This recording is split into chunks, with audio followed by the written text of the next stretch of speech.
Turma, trago aqui para vocês uma questãozinha de geometria que envolve no seu cálculo aqui algumas propriedades da função quadrática, tá? Então ela mistura geometria e função quadrática. Bom, ela diz o seguinte: considere o retângulo ABCD a seguir. Tá? Então, a gente tem aqui o retângulo ABCD, que internamente possui dois retângulos aqui destacados em azul, né, com algumas dimensões aqui x que a gente não conhece, tá? Ele diz o seguinte: sabendo que AB é 27 centímetros, tá? A distância de A a B 27 centímetros e de A a D 21 centímetros, a gente tem que calcular o valor de x, né, que ele aparece aqui em cima e aqui nessa lateral, é o mesmo valor, tá, pessoal? Sempre x. A gente tem que calcular o valor dele de modo que a soma das áreas dos retângulos em azul seja a maior possível. Então vamos destacar aqui esse terminho, a maior possível, quando você se depara com a questão que fala que ele pede o maior valor possível, o ponto máximo, a maior altura, né? Você tem uma variável x aí, ou seja, você tem duas grandezas que vão estar variando, uma em função da outra, né? No caso aqui, a área dos retângulos, ela vai variar em função de x, o valor de x. A gente vai com certeza recair aqui num probleminha de função quadrática, tá? Antes de começar a responder, de fazer o cálculo aqui para vocês, eu gostaria apenas de mostrá-los como é que acontece isso na prática, né? No quadro, no caderno, fica difícil você mostrar isso, essa variação do x e a variação das áreas, né? Mas no GeoGebra, né, que é um software matemático, eu já tinha feito previamente aqui a representação desse problema. E eu variando o x, eu faço aqui também a variação do formato e consequentemente da área, das áreas desses dois retângulos, tá? Então aqui, por exemplo, quando o x é 7 aqui em cima, 7 aqui embaixo, a área dos dois retângulos equivale a 238 centímetros quadrados. Quando ele é 8, tá? A área dos retângulos é 256 centímetros quadrados. Beleza, se fosse para calcular por aqui era rapidinho para a gente encontrar, né? A gente sabe que na realidade, na prática, a gente não consegue fazer, a gente não tem essa ferramenta sempre disponível, né? Então a gente tem que saber fazer o cálculo de maneira manual. Foi só mais para vocês entenderem o que é que a gente está calculando, tá? É o valor de x que, quando ele determinado, ele vai representar aqui a maior área possível desses dois retângulos, tá bom? Voltando aqui para os cálculos, a gente vai chamar aqui um retângulo de 1, tá? E outro retângulo de 2. A gente sabe que essa distância AB é 27 centímetros, AD 21 centímetros. Né? O que é que eu preciso para calcular a área de um retângulo? Eu preciso saber a base, né? Aqui do retângulo 1 eu já sei que a base é x, né? E eu preciso saber a altura, que seria a distância desse ponto aqui que eu estou com o mouse posicionado até o ponto C, né? Eu sei que tudo é 21 centímetros, tá? Tudo é 21 centímetros. E aqui embaixo é x. Ou seja, esse trechinho vai ser 21 menos x. Ah, então, para o triângulo, aliás, para o retângulo 1, eu já tenho as duas dimensões, né? Que variam em função de x, é claro. E para o retângulo 2, eu sei que a altura é x, ó. Observem aqui, a altura é x, tá? Essa é a mesma altura daqui.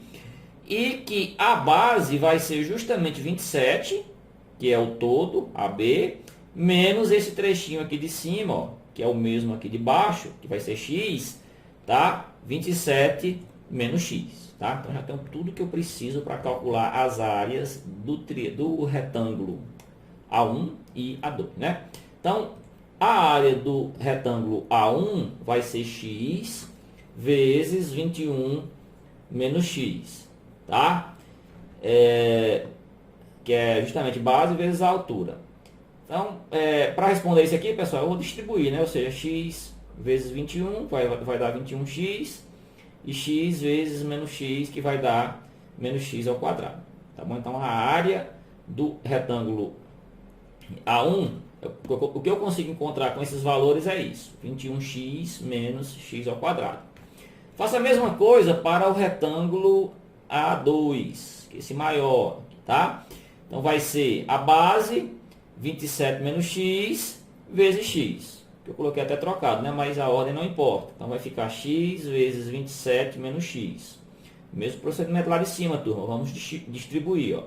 x vezes 27, 27x, x vezes menos x, dá menos x ao quadrado, tá? Então, como eu quero a área total vai ser a soma da área do primeiro triângulo, do A1, primeiro retângulo, desculpem, A1, mais a área do segundo retângulo A2, tá? Então, é só somar as duas expressões que a gente encontrou, tá? Reorganizando aqui, ó, vai ficar 21x mais 27x dá 48x, tá? Menos x ao quadrado mais menos x ao quadrado, menos 2x ao quadrado. Tá bom, pessoal? Observem que nós estamos trabalhando a variação de duas grandezas, uma em função da outra. Então, a gente pode colocar aqui, depois do A, essa notaçãozinha que representa a função. Tá bom? Esse x entre parênteses, pessoal, é uma notação que está me indicando que esse A, que é a área dos dois retângulos, ela vai variar em função de x. Tá? Isso é uma função, pessoal, quadrática, uma função aqui que eu tenho o expoente 2. Né? Por isso até que eu fiz a inversão das posições. Então, é uma função quadrática que eu tenho o valor de A, tenho o valor de B e eu não tenho o valor de C. Né? Uma função, ela é, aqui no caso, ela é incompleta. Né? A representação dela, está faltando aqui o termo de C. Sem problema, essa é a característica dela. Tá? O que é que isso me representa na prática? Vamos mais uma vez para o GeoGebra antes de calcular o valor máximo aqui de x, o valor de x que representa o valor máximo da área. Vamos aqui para o GeoGebra. Está aqui essa função, pessoal. Ó. A de x é igual a menos 2x ao quadrado mais 48x. Tá? Então, essa é a representação gráfica dela. O que é que isso quer me dizer? Quer dizer que conforme eu tenho um valor de x aqui embaixo, no eixo horizontal, eu vou ter uma área correspondente aqui no eixo y. É isso que a função ela representa, uma variação de uma grandeza, no caso aqui é a área, em função de outra grandeza, que no caso aqui é o valor de x, é o tamanho de x lá naquele desenho. Então, qual vai ser a área máxima, pessoal? Vai ser justamente o ponto mais alto do gráfico aqui, tá? Então, ela vai estar aqui entre 280 e 300. Tá ruim de visualizar, a gente vai calcular, tá? Tem como calcular isso de maneira manual, né? E o valor de x que vai me retornar essa área máxima, ela vai estar aqui justamente, ele vai estar aqui justamente entre 10 e 15, tá? Não está dando para identificar visualmente aqui, mas a gente vai fazer esse cálculo agora, tá bom? Então está aqui a função. Quando você se deparar com uma situação dessa, que você precisa do ponto máximo, tá? Quando eu tenho uma função decrescente, né, que ela tem a concavidade voltada para baixo, eu tenho um ponto máximo. Se fosse ao contrário, né, a concavidade voltada para cima, eu teria um ponto mínimo, né? Então, nesse caso aqui, eu tenho um ponto máximo. Então, é só você recorrer, pessoal, à formulazinha do x do vértice, tá? A fórmula do x do vértice, ela lhe dá o valor de x, que é justamente o que eu quero, aonde eu vou ter aí o ponto máximo do meu gráfico, né? Eu posso calcular ou o valor de x ou o valor de y, que seria o valor da área aqui, né? Eu não quero a área máxima, eu quero o ponto x que me dá essa área máxima. Então, eu vou precisar do valor de b, pessoal. O valor de b é o cara aqui que acompanha x, no caso é 48, tá? E o valor de a é o cara que acompanha o x ao quadrado, é menos 2. Então, substituindo, a gente vai ficar aqui com menos 48 sobre 2 vezes menos 2. 2 vezes menos 2 dá menos 4, tá? 48 dividido por 4, eu tenho um 12. Menos por menos, aqui na divisão, fica mais. Ou seja, o x do vértice, ele é 12. Então, a resposta desse probleminha aqui é x igual a 12 centímetros. Esse deve ser o tamanho de x para que eu tenha uma área máxima, tá? Vamos interpretar isso aqui daqueles dois probleminhas lá no GeoGebra. Vamos inicialmente aqui com esse controle deslizante aqui e a representação geométrica. Eu vou colocar aqui o x, ó, observem que vai aumentando o valor da área, tá vendo? Quando o x é 10, é 280. Quando o x é 10.5, é 283.5, tá? Então, isso aqui, quando eu chegar no 12, eu tenho uma área de 288 centímetros quadrados. Vamos ver o que acontece com 12.5. A área já começa a diminuir. Por que isso? É justamente, pessoal, que eu tenho aqui na outra representação, através de função, tá? Ó, quando o x é zero, a área é zero. Então o x vai crescendo, minha área vai aumentando. Quando eu tenho x igual a 12, vamos colocar aqui o ponto aqui máximo.